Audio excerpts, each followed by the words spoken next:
And I want to follow up with that comment. So we were listening earlier about image characterization and classification, but then you need to get an image. Otherwise, there's nothing to do. So I'm going to present our system for ultrasound research, but I thought I would start a little bit before telling you who I am. So my name is Miguel Bernal, and I'm originally from Colombia, South America. And I did my undergrad in Colombia in biomedical engineering. And then in the last year of my university training, I had the chance to go to Rochester, Minnesota, to Mayo Clinic to do a rotation to get a sense of research. And I liked it so much that even though it's the 11th coldest city in the United States, I decided to move there to do my PhD. And I spent 7 years at Mayo Clinic under the guidance of James Greenleaf in the ultrasound lab, working on developing a technique using ultrasound to measure the mechanical properties of the arterial wall.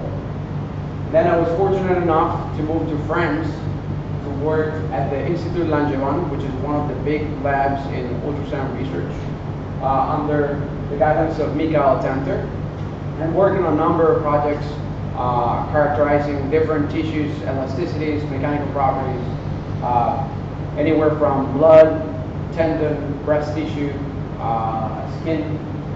Then I decided that I wanted to go back to Colombia and help my country develop the research program. So I did another postdoc there, which is what I'm going to be talking tomorrow about.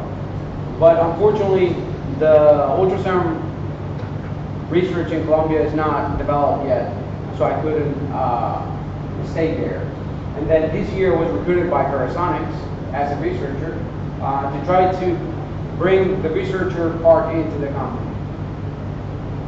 With that, I'll tell you a little bit about the company. So who is Verasonics? So Verasonics is a company that started in 2001. The idea was to develop a high-end ultrasound system that researchers could use to acquire the images. We have about 35 employees, and we have 2 main locations. The headquarters are in Seattle, in Kirkland, which is next to Seattle. And then we have an office in London. We also have distributors in Japan, China, Korea, Taiwan, and India. So why was the company created? So in the early 2000s, ultrasound got to a plateau. And the companies that were manufacturing ultrasound systems were not investing enough in developing the field. So there was a lack of a platform for researchers to actually build their sequences and be able to get access to the RF data to work and play with it. And what ended up happening was that the universities were creating these unique systems that they would use, but it was impossible to transfer to other universities and to share the knowledge. So the idea was to create one system that would be a platform for research, that the user would have the capability of programming it as he wanted, or she wanted. The idea was to get access to the raw data, so you can have access to the RF data or the IQ data. You could do fast frame rates, so the idea was to increase the frequency at which you can capture images well above what clinical systems can do. And as I mentioned before, have a single platform that can be used at multiple universities and sort of create a community that could share a system. So this basically represents the architecture of our system. We have one part, which is the hardware, and then the host computer. So you can see them there, the gray one and the computer on the black computer. The hardware is the one that is in charge of all the acquisition of the system. So you have the transmit and the receive of the signals. And as I mentioned, it's fully programmable. So you can change the filters that you're using, the amplifiers that you want to use, and then it does the analog to digital conversion. And then in the transmit, you can program each element or each channel individually. So in this case, the one that we have here is a 128 channel system. So you have access to 128 channels that you can program differently in transmit or in receive. And then the system can acquire images up to 100,000 frames per second, which at this point, it really depends on the speed of travel of the ultrasound wave within the tissue or the material. Then, the signals will be transferred to the host computer at a very fast rate. And at that point, you can have access to the RF data. You can use our reconstruction option to do the beamforming, and you can actually get access to the IQ data, the image data, or the display data. The system allows you to create your own graphical interfaces, so you can interact with the data as you please. So the advantages of the Vantage, which is the name of the system, is that in each channel you have access to the raw data. You can, as I mentioned, you can transmit and receive, and you can change between those two very fast. You could also transmit only, or you could receive only, for example, in the case of photoacoustics. You can create really long pulses with a sinusoidal wave, and which would allow you to, for example, increase the energy transmission into the tissue to do ablation or create shear waves. And you can also do transmit arbitrary waveforms, which basically means that you can design the wave that you wanna output, and this will be very useful in time reversal, for example. Then we provide flexible synchronization, so there is 2 triggers in and 1 trigger out that can be programmed with delays. There is, as I mentioned, there is fast data transfer from the hardware into the host computer up to 6.6 gigabytes per second, which would allow you to do your own processing in real time. You'll create the function, you can get access to the data and process it very, very quickly. You get access to the receiving parameters, and you can program them. So you can change the sampling rate, you can do accumulation on the data, you can change the TGC filters and the acquisition filters, the low pass and the band pass and the anti-aliasing. Our processing or reconstruction is pixel oriented, and you can do 10 to 50 times faster than commercial software. So this allows you to reconstruct the image in real time. And then this system is compatible with most customized transducer. As you can see over there, the transducer is attached to it, but you can replace that front end and change it to other adapters that can be used with transducers that are either commercially available, GE, some site, or you can create your own transducer. So this is the family of systems that we have. So the idea was to create a program platform that was that could be upgraded. We know that researchers. I used to be a researcher until June of this year, so I know that you're always looking for money to buy an equipment. So the idea was to create a continuum where I got some money, then I can buy this one. But then if I get some more money, I don't have to buy a new one. I could just upgrade mine and start building a better system or a more robust system each time, where I get access to more channels and more features. So our continuum system starts with a 32 LE, which transmits 64 and then receives on 32, and it goes all the way to 256, where you transmit on 256 and you receive on 256. This describes a little bit of the features that you can find on some of the systems. We have 3 different frequency ranges. So we have a low frequency system that goes from 50 kilohertz to 1.5 megahertz. We have a standard frequency that goes from 500 kilohertz to 27 megahertz.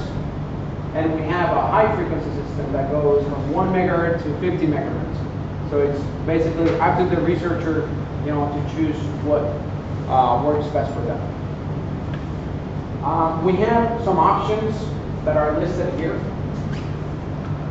which is the extended transmit, the arbitrary waveform that I already described a little bit, the synchronization of the triggers, and the image reconstruction.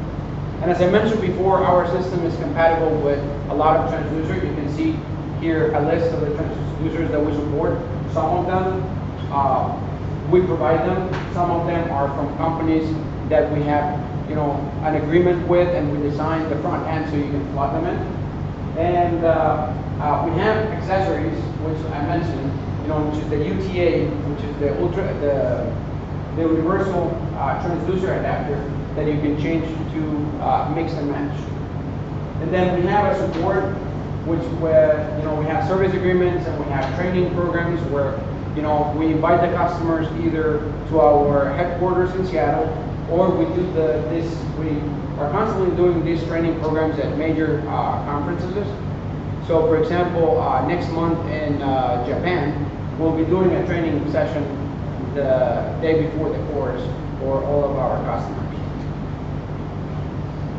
So as I mentioned before, and I know some people are interested in developing their own transducers, if we don't have a UTA that matches your needs, then we do sell, or we do have a kit that allows you to connect your elements into a board that you can actually plug into the system.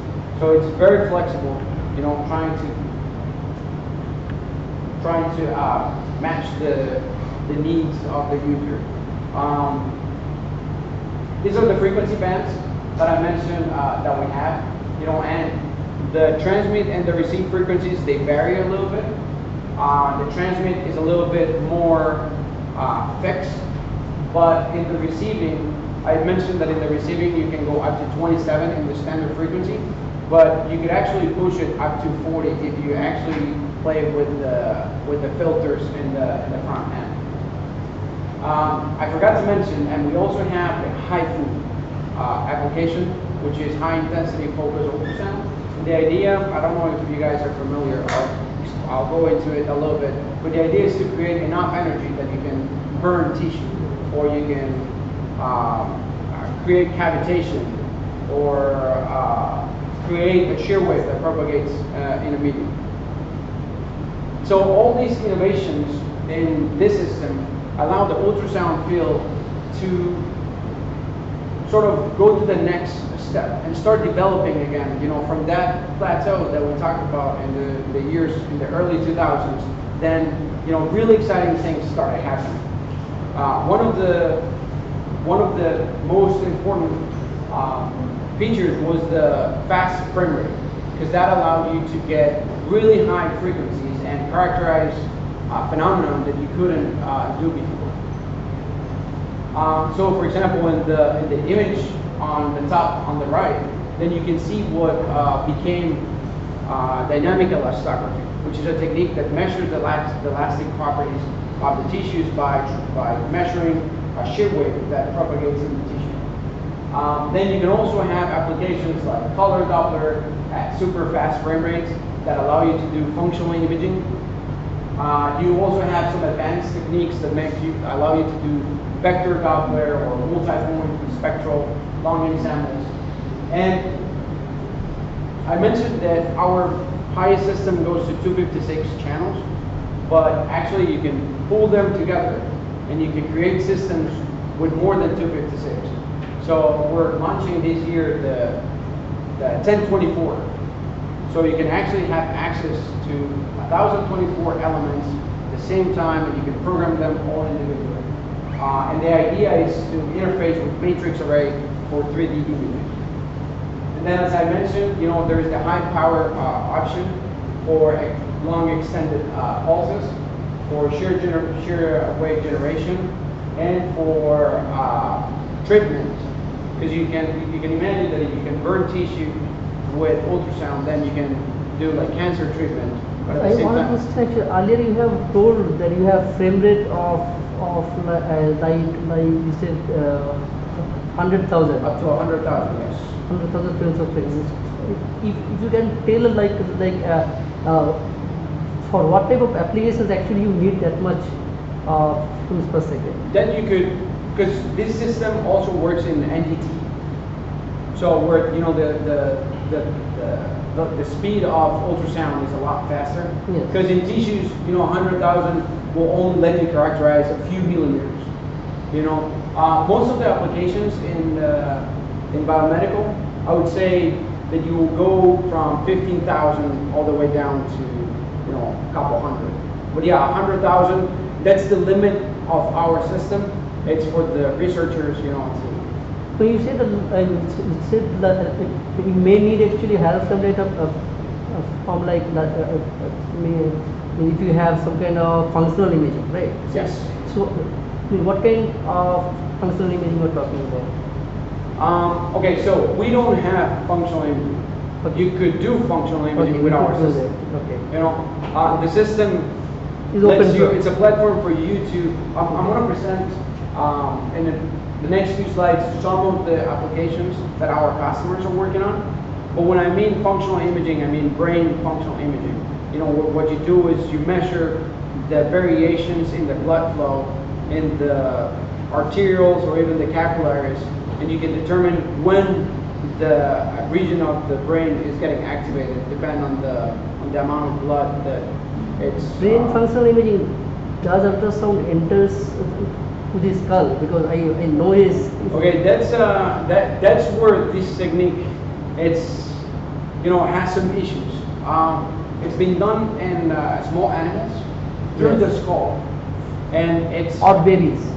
And it has been done on babies. I was actually part of that paper that we published in Science last year, and it was very exciting because it was the first time that, you know, functional imaging was done in vivo, non-invasively. Because the other application where it has been used is like in the operation room, you know, trying to measure the, you know, the functional areas during surgery. Yeah, if you have some kind of like holes or something. Exactly. If you have a hole, or, you know, we're studying the temporal window, because here the bone gets really thin. So the idea is to try to get a window into the brain. Yep. I mean, I was just like curious that most biological activities are not that fast. What you were talking about, 100,000 frames per second. Most of the biological activities are like much slower actually. That's why you was just. I totally agree. The thing is, having a very fast frame rate will let you average, so you can get you can increase your signal to noise a lot. Yes. And I'm going to show you in a little bit, you know, what happens. Because I agree, you know, none of the body physiological phenomena happen at that fast. But if you can do, let's say 100,000 images per second, and you can average 1,000 at a time, your signal to noise is, you know, going to increase significantly. So that's, you know, part of the idea. So as I was mentioning, you know, ultrasound is moving into 3D, and 3D every time is, you know, becoming more and more exciting. And we have a system that, even though it's a 256, it can drive a 1024 matrix array, and we do that by multiplexing the channels. And here in this video, you can see the image reconstruction that we get of a phantom, you know, in 3D after 25 acquisitions of light beams. So in this case, what we do is, you know, we drive 256 elements, then 256 elements, 256, 256, and the idea is to control the whole probe that way. The only disadvantage of this is that, you know, you have to divide your frame rate by 4 or by 16. You have to transmit in one, receive on one, transmit on the same one, receive on the next. But the thing is, for example, let's say that you've got another grant and you have more money and you buy a second machine, then, you know, you can multiplex 2 to 1, so you can increase your frame rate. And to the point that you can have 4 systems and you don't have to multiplex. So this is the system that we're launching this year at IEEE, and the idea is for the labs to be able to perform high channel count. In this case, one system will work as a primary, and the other 3 will work as secondaries. And this, you know, allows you to save costs of about 33%, because the secondary systems are cheaper, and they can always be upgraded to primary systems if you want to pull them and use them for different applications. Also, you know, for this system, there's going to be faster transfer techniques, partial beamforming scripts, so you can, because when you do it through volumetric imaging, the amount of pixels that you need to reconstruct are huge. So up to now, it's not possible to do real-time 3D volumetric reconstructions. So the idea is to get partial beamforming, so you can do planes of the imaging, and so you can follow the imaging in real time and then do your acquisition. And then new reconstruction algorithms trying to improve the speed. And this will be, eventually, the idea is that you have one system, each system driving 256 elements of the matrix array. What this does is that it gives you absolute freedom to play with your apertures. And you can program each channel individual.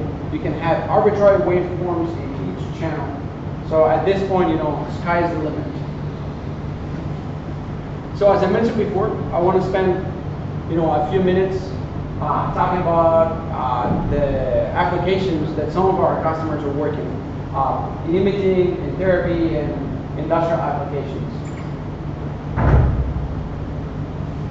So in high frame rate applications, in this case, for example, we have contrast enhanced ultrasound and of a human heart, and we're looking at the left ventricle. And then we can see conventional imaging. You can see the ventricle, and you get a sense, for the myocardium. But when you look at the ultra-fast images, then you can see that it's a completely different phenomenon. Here, you can't see the contrast. Like, you see the contrast, but you don't know what's happening to it. Here, you can actually see the particles moving around and swirling around. But as we mentioned earlier, you might not need that flow of a, let's say, image or video.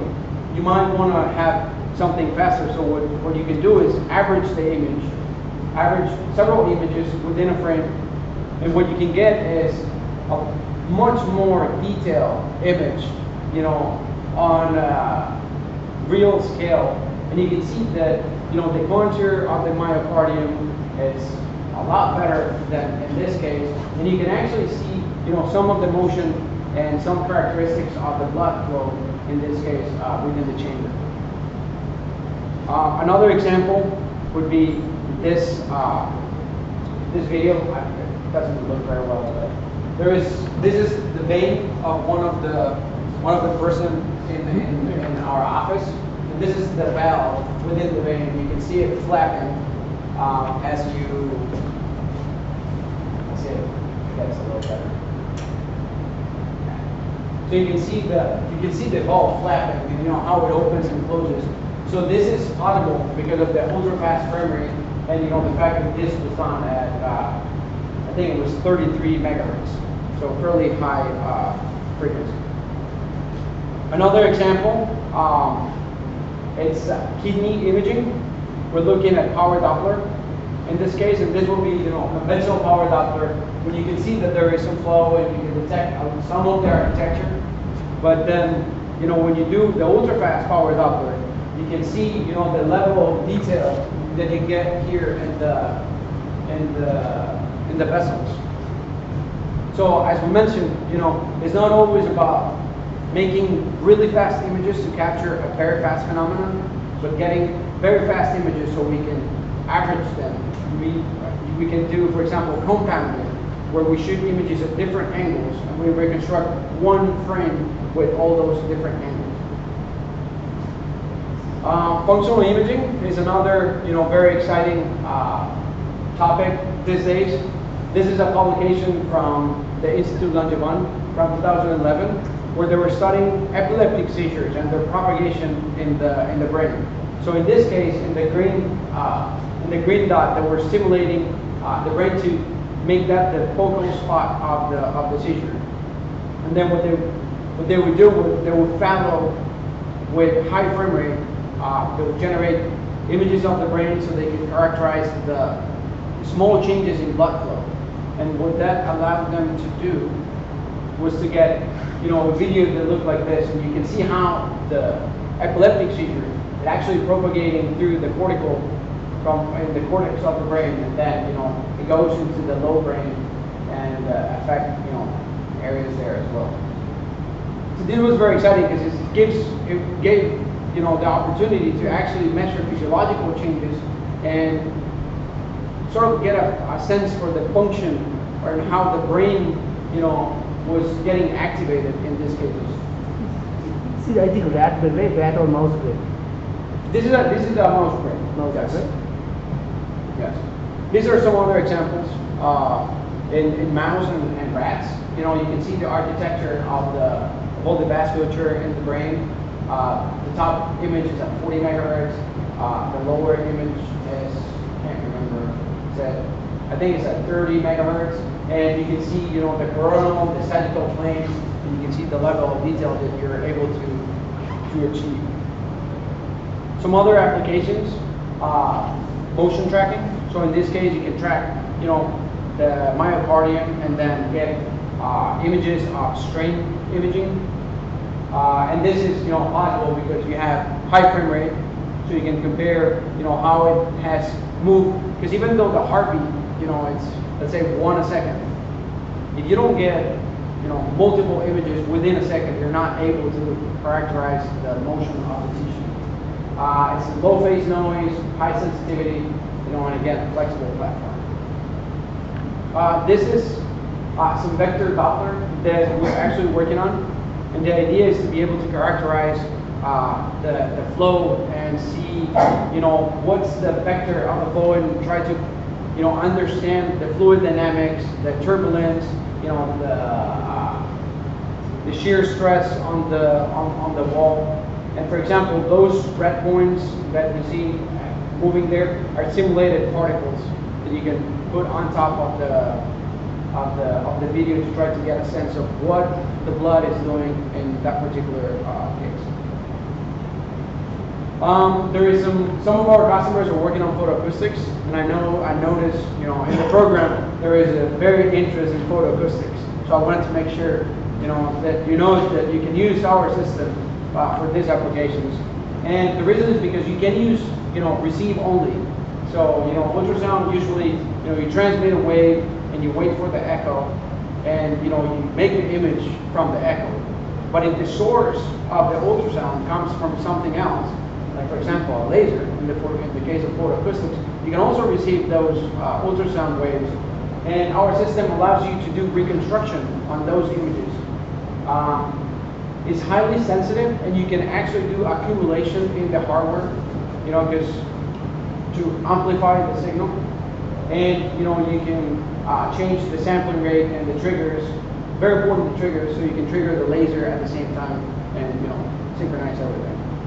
So the setup that you will use will be, you have a function generator that would provide a trigger to the vantage system, and at the same time to the pump light. Then you will charge the laser, and at some point when the laser has charged, then you'll trigger out both the lasers and the acquisition using the system. So you'll get the illumination, let's call it, on the target, and then the target would emanate the ultrasound waves that you would recover back with our system. Some applications, some of the results that we've seen using this setup is, for example, on the image over there, you can see the skin surface and you can see the vasculature in the skin. And in this case, this was actually done by one of our collaborators. And the idea would be to put the hand and then shine a laser with a dual fiber bundle and generate the signal in the skin. Then you will capture that ultrasound signal with the system. This is an application from a group in University of Washington, where they did real-time photoacoustics imaging for interventional purposes. So the idea was to be able to see where, like for example, you wanna put anesthesia in the spinal cord, or you want to do a biopsy of a breast, So the idea would be to be able to guide precisely where the needle is using photoacoustics application. So in this case, they use a phantom a piece of chicken in gelatin, and they had the mirror that was shining the sample, and then you were acquiring the data from with the ultrasound system. And you can see, in this case, the images that they were able to recover, where it's very hard to see the needle and the point of injection. But when you combine it with the photoacoustics, it becomes, very evident where it is. Another application from one of our customers is in detecting the components of atherosclerotic plaque. And this is a phantom that was made from a human carotid that was extracted from a patient, and then it was put in a phantom where you have a sample, then you have your optical probe that is shining onto the carotid, and then you have the ultrasound receiving the signal. And in this case, you can see that the images that you're able to create vary depending on the wavelength of the simulation that you're using. Is it in vivo or in vitro? No, this is in vitro. This is ex vivo. Ex vivo. Yes. So they were able to characterize the different materials, whether there was water, collagen, fatty acids, or lipids, like lipids, depending on the wavelength that was being used to generate the ultrasound. So as I mentioned before, you can do HIFU with this machine, and when you're doing HIFU, the idea is to focus ultrasound and generate an increase in temperature, so you can actually boil tissue or destroy tissue. So you would have, in this case, two different probes. You will have a probe for the therapy, and you have an imaging probe to be able to see what you're doing and to monitor the treatment. So you would create a focal spot, focal zone, where the amplitude or the intensity will be highly concentrated. The idea is that you can steer that focal spot in case you don't want to burn just here, you want to burn here or here, and then you can do imaging of that all the time. So the ultrasound guidance focus ultrasound system that we developed allows you to image the target. So you can do B-mode, like regular echographic images, or a Doppler, where you can measure flow. You can blend your exposure, you can create a new plan, and you can determine which areas you wanna treat. You can review the treatment that you did, or you can actually edit the treatment. And then you can do the delivery of exposure, and you can do that manually, or you can do one you have already planned. And very importantly, you can monitor this at all times. And that is possible because you can do interleaving between the HIFU and the imaging modalities.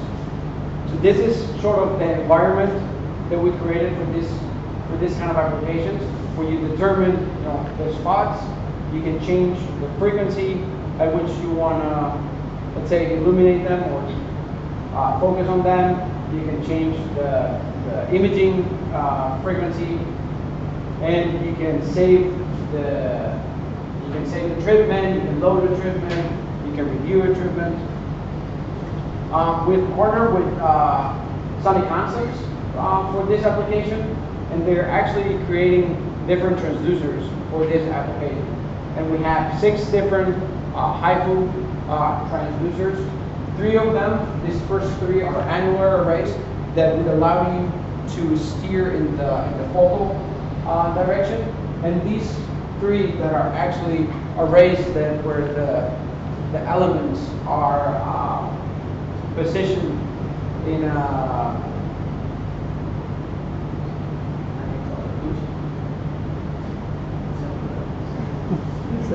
Not a circle, but like in spiral. Yeah, in a spiral direction. Sorry about that. And then, you know, we have transducers that come with 64 or 128, and those last three would allow you to actually steer in any direction. Yes? Moving targets, does this also have tracking? Moving targets, we haven't gotten to that, but that's very important. And there's techniques to actually do cross-correlation in real time, so you can track the Institut Langevin, I want to say 2008, 2006, actually did an algorithm that would allow you to track, yeah, so it is possible. I still have a few minutes, so I'm gonna, you know, I know this is mostly biomedical engineering, but I wanted to present some of the NDT, you know, applications, because I thought it was really interesting. I've never worked in NDT, but I thought it was an interesting application. So time of flight diffraction. So the idea is to measure, you know, the time between two transducers or two single elements. That's the other thing. You can connect single elements to this system. You can measure basically the time of flight between one and the other. So in this case, you know, between the two of them, there's nothing. So you only see the arrival of the wave on the other transducer. Let's say that you're doing welding, and this is your welding, and you're really good at welding, so you won't see anything in it. But if you're not that good at welding, and let's say that your welding has some porosity effects, then you can see all these reverberations, you know, that you get in between the two transducers. Another application that you can use in NDT is the Lamb waves to characterize materials. This actually has been used a lot in biomedical applications, and actually my talk tomorrow about arterial elasticity has a lot to do with Lamb wave propagation. So in this case, we have a transducer that will generate the wave, and you have an array, you know, with 128 elements that will catch the propagation of the wave. And we have a system where there's, you know, no problems, and then you have a defect in this case. Then you can see, you know, as the wave propagates, you know, in this case it remains tightly packed, while in this case there's a diffraction, and you can get multiple Lamb waves propagating at the same time. If you look at this in the frequency spectrum, you can see that in the case where there is no defects, you only get energy distribution into one of the Lamb wave modes. While when there is a defect, you know, your Lamb wave diffracts, and you can get energy on multiple modes. We recently partnered with Bristol University, who developed software for NDE applications. And the idea was to be able to implement their software into our machine, so you can do actually acquisition and treatment of the data with their software. It's free, you know, you can download it for free. And that software, what allows you to do is so I never thought about this, because for me it was always, you know, biological tissues. But if you want to, for example, study a piece of metal that is not flat, and you put it in water, you're not going to be able to reconstruct the image properly, because, you know, the surface, it's irregular, and the time of propagation, or the speed of propagation in water and in metals, is completely different. Which is, you know, it doesn't really matter in soft tissue, because the speeds are so similar that you can actually use water as a coupling medium, but it's not the case in metals. So this software actually allows you to correct for those differences in speed. So in one case you would get this kind of image when you don't do the correction for the speeds, and when you correct for the speeds, you can see the difference. And what this does is it allows you also to study composite materials. Because if you think about it, composite materials in NDE have very different speed of propagation of sound. So if you don't do correction, you know, you can see the top image there. When you do correction, you know, it's clearly an advantage. So I want to finish by telling you a little bit of, or summarizing the advantages of the Vantage. So again, remember that you can, you have complete control to the transmit parameters. You can do real-time RF acquisition. You can modify your signal processing. You can change your filters, your amplification parameters. You can get RF data almost immediately. You know, the transfer rates are very high into the host computer. You can easily incorporate your custom algorithms as external functions into the system, the acquisition system, and you can do the processing of those functions either in CPU or GPU. We offer the arbitrary waveform capabilities to create whatever kind of wave you want to transmit. The system is fast enough that you can do, you know, functional imaging. We already talked about the sampling rates, the data transfer. That's a 14-bit analog to digital converter. You can configure it from one channel, because as I mentioned, you can use, you know, this system with some of the UTAs that we provide. You can have limo connectors, so you can drive one single element, or you can drive 2048 elements at the same time. You can acquire or process plain images, which allow you to do ultra-fast applications. And you have triggers, ins and outs, so you can synchronize with other devices. Expanding applications, so you can do HIFU for tissue ablation.